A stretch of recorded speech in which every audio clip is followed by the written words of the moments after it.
अस्सलाम वालेकुम। उम्मीद है आप खैरियत से होंगे। आज मैं आपको इस ज़माने की सबसे बड़ी बुराई और बेहयाई जना के बारे में बताने जा रही हूँ। ये कब और कैसे शुरू हुआ। रब्बे करीम कुरान मजीद में इरशाद फरमाते हैं, बेशक जना के करीब मत जाओ क्योंकि ये बेहयाई और बुराई फैलाता है।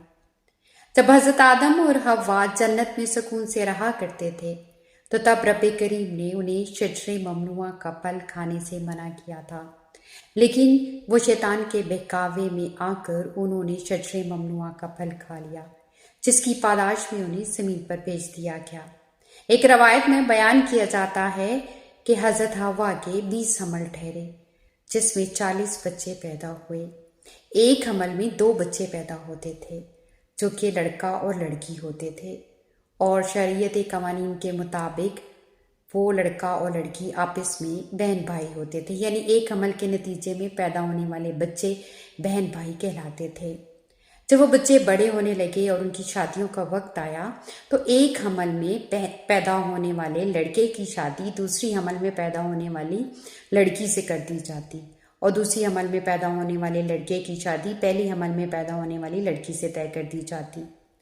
काबिल के साथ जो उसकी बहन पैदा हुई थी उसका नाम अकलीमा था, जो खूबसूरती में अपना मिसल नहीं रखती थी। काबिल की शादी हज़रत हाबिल की बहन से तय हुई और हज़रत हाबिल की शादी अकलीमा से तय हुई, लेकिन काबिल ने इस रिश्ते को मानने से इनकार कर दिया और वो बज़िद था कि वो अपनी बहन अकलीमा से शादी करेगा। जब उनका मसला बहुत बढ़ने लगा तो हज़रत आदम अलैहिस्सलाम ने कहा कि तुम दोनों रब्बे करीम के हुजूर कुर्बानी पेश करो, और जिसकी कुर्बानी को रब्बे करीम कबूल करेंगे उसकी शादी अकलीमा से तय कर दी जाएगी। काबिल खेती बाड़ी किया करता था और हज़रत हाबिल जो उनसे थे वो बकरियां चराया करते थे। उन्होंने सबसे अच्छा बकरी का मेमना कुर्बानी के लिए रख दिया, जबकि काबिल ने रद्दी कट्टा उठाकर जो उसके खेतों से निकला था वो रख दिया। उस ज़माने के कानून के मुताबिक आसमान से आग निकलती थी और अपनी मनपसंद कुर्बानी को निगल जाया करती थी। उस आग ने हज़रत हाबिल की कुर्बानी मेमने को पसंद कर लिया, लेकिन काबिल को गुस्सा चढ़ने लगा और उसने कहा कि ज़रूर मेरे बाप ने इसके हक़ में दुआ की होगी। उसने इस फैसले को मानने से इनकार कर दिया और लगा हज़रत हाबिल को धमकी देने लगी कि मैं तुम्हें मार दूंगा। हज़रत हाबिल काबिल से ज़्यादा ताकतवर थे, लेकिन उन्होंने कहा कि अगर रब की रज़ा इसी में है तो मैं इसको रोकूंगा नहीं, लेकिन क़यामत वाले दिन मैं चाहता हूँ कि तू मेरे कत्ल के साथ आए।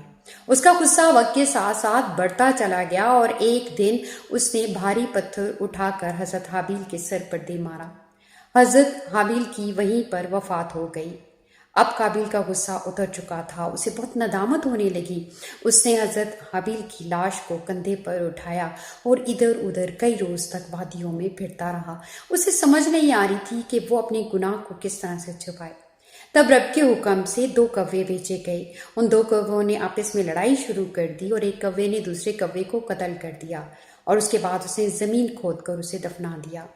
तब ये बात उसकी समझ में आई और उसने हज़रत हाबिल अलैहिस्सलाम को ज़मीन में दफन कर दिया। वापस आकर उसने अपनी बहन अकलीमा को साथ लिया और उससे शादी करके वादियों में रहने लगा। हज़रत आदम अलैहिस्सलाम बहुत मकरूम रहने लगे थे और अब से दुआ करते रहते कि मेरे लिए कोई वारिस की उम्मीद पैदा कर दे। तब उन्हें हज़रत शीस अलैहिस्सलाम की पैदाइश की इत्तला दी गई। जब हज़रत शीस अलैहिस्सलाम पैदा हुए तो हज़रत आदम अलैहिस्सलाम ने उनकी तरबियत पर खासी तवज्जो दी। जब हज़रत शीस अलैहिस्सलाम जवान हो गए तो उन्होंने उनको जो मोमिनीन की जमात थी उनका खलीफा मुकर्रर कर दिया।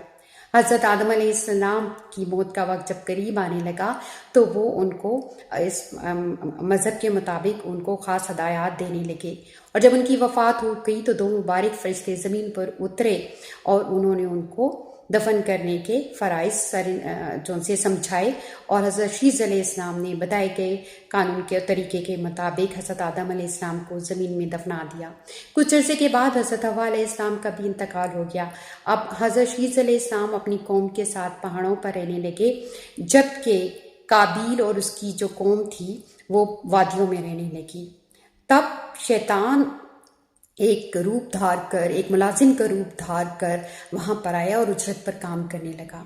کچھ دن تو آرام سے گزرنے لگے، لیکن پھر اس نے کچھ نئے نئے طریقے ڈھونڈ لیے۔ اس نے خواتین کے لیے ایسے ایسے کپڑے بنانا شروع کر دیے جو باریک تھے اور جن کو پہننے سے ان کا جسم عریاں نظر آتا تھا۔ پھر اس نے میوزک کے آلات بنانا شروع کر دیے اور ایسے گانے گانا شروع کر دیے جس کو سن کر تمام لوگوں کی ہوش مدہوش ہو جاتے اور وہ گناہوں کی طرف راغب ہو جاتے۔ ان سب نے مل کر ایک عید کا دن مقرر کر رکھا تھا جس میں عورتیں نیم عریاں کپڑے پہنا کرتی تھی، گانے بجائے جاتے تھے، گانے گائے جاتے تھے اور عورتیں مردوں کے ساتھ زنا کرتی تھی۔ حضرت شیز علیہ السلام کی قوم جو پہاڑوں پر رہا کرتی تھی، ان کو جب یہ آوازیں سنائی دیتی تو وہ ان میں سے کچھ لوگوں کو بڑا تجسس ہوتا۔ اس میں سے ایک بندے کو جب تجسس ہاتھ سے گزرنے لگا تو وہ چپ کر کے قابیل کی گروہ میں چلا گیا۔ وہاں پر اس نے دیکھا کہ عورتیں بہت خوبصورت ہیں اور ان کے جسموں کو دیکھ کر وہ متاثر ہونے لگا، کیونکہ کہا جاتا ہے کہ قابیل کے جو مرد تھے، گروہ کے جو مرد تھے، وہ اتنے خوبصورت نہیں تھے اور ان کی عورتیں بہت خوبصورت تھیں، اور حضرت شیز علیہ السلام کے جو گروہ کے وہ مرد بہت زیادہ خوبصورت تھے اور عورتیں خوبصورت نہیں تھیں۔ وہ واپس آیا اور اس نے باقی لوگوں کو تیار کرنا شروع کر دیا، اور آہستہ آہستہ بہت سارے لوگ اس کے ساتھ تیار ہو گئے اور انہوں نے قابیل کے گروہ کو جوائن کر لیا۔ جو قابیل کا گروہ تھا وہ زیادہ طاقتور ہونے لگا اور حضرت شیز کے پاس بہت کم لوگ رہ گئے۔ اب وہ ان پر حملہ کرتے، انہیں اذیتیں دیتے اور انہیں قتل بھی کر دیا کرتے تھے، لیکن پھر بھی حضرت شیز نے سچائی کا راستہ اپنائے رکھا اور جو قابیل تھا اس کے پاس زناکاروں کی تعداد بڑھنے لگ گئی۔ اس طریقے سے قابیل وہ پہلا انسان تھا جس نے زنا کا آغاز کیا، اور ہمارے ہر گناہ کی سزا اس تک پہنچے گی۔ ہمارے پیارے نبی حضرت محمد صلی اللہ علیہ وآلہ وسلم نے فرمایا کہ بنی اسرائیل سے یہ روایت لی گئی ہے، اگر اس کے بارے میں کوئی سنے تو نہ تو وہ اس کی تائید کرے اور نہ ہی وہ مخالفت کرے، بلکہ اللہ کے دیے گئے دین پر اور واضح احکامات پر عمل کرے۔ اللہ ہم سب کو اور ہمارے بچوں کو اس گناہ عظیم سے بچائے اور ہمیں نیکی کا راستہ دکھائے۔ آمین۔